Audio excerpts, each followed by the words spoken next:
திராவிட model ஆட்சி இருக்கும் வரை சென்னையில் மழை வெள்ளம் வடியாது.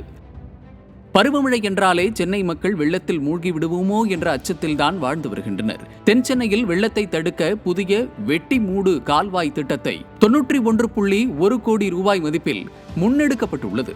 இதற்கு முன்னெடுக்கப்பட்ட எத்தனையோ வெள்ள தடுப்புகள் திட்டங்கள் வாக்குறுதிகள் கோடிக்கணக்கில் நிதி அனைத்தும் காகிதத்தில் மட்டுமே உள்ளதுதான் சென்னையின் வெள்ள தடுப்பு வரலாறு. திமுக அரசு ஒவ்வொரு பட்ஜெட்டிலும் ஆயிரக்கணக்கான கோடிகளை வெள்ளத்தடுப்பு திட்டங்களுக்காக ஒதுக்குவதாக பறைசாற்றுகிறது. ஆனால் மக்களின் வரிப்பணம் எங்கே செல்கிறது? நீர் மேலாண்மை துறையின் புதிய திட்டத்தின் மூலம் 950 கன அடி நீரை வெளியேற்றுவதற்கு 3 நாட்கள் எடுக்கும் என கூறப்படுகிறது. இது வெள்ளத்தடுப்பு திட்டமா, மக்களை மிதக்க விடும் திட்டமா என கேள்வி எழுகிறது.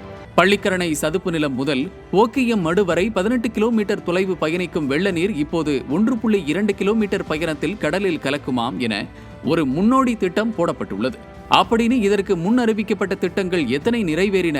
வாக்கு வங்கியை வைத்து ஆட்சி செய்யலாம், ஆனால் மக்களின் வாழ்க்கையை மாற்ற முடியாது. வேளச்சேரி பெருங்குடி ஏரிகளில் உள்ள ஆக்கிரமிப்புகளை அகற்றாமல் கால்வாய் தோண்டினால் எப்படி பயன் தரும் என கேள்வி எழுப்பும் அப்பகுதி மக்கள் வரிப்பணம் செலவழிக்கப்படுவது வெள்ள நிவாரணத்திற்காகவா, இல்லை கலெக்ஷன், கமிஷன், கரப்ஷன் திட்டங்களுக்காகவா என கேட்கின்றனர். கிணற்றை வெற்றி கயிறு எடுக்கும் என்ற பழமொழிக்கு ஏற்ப அரசின் திட்டங்கள் மக்களை மழை வெள்ளத்திலிருந்து மீட்காமல் மேலும் மூழ்கடிக்கும் நிலையிலேயே உள்ளது. ஒவ்வொரு மழைக்காலத்திற்கும் வெள்ளம் வந்தாலும் அடுத்த பட்ஜெட்டிற்கு புதிதாக திட்டம், கோடிக்கணக்கில் நிதி, ஆனால் மக்களுக்கு நிவாரணம் வழங்கப்படுவதில்லை.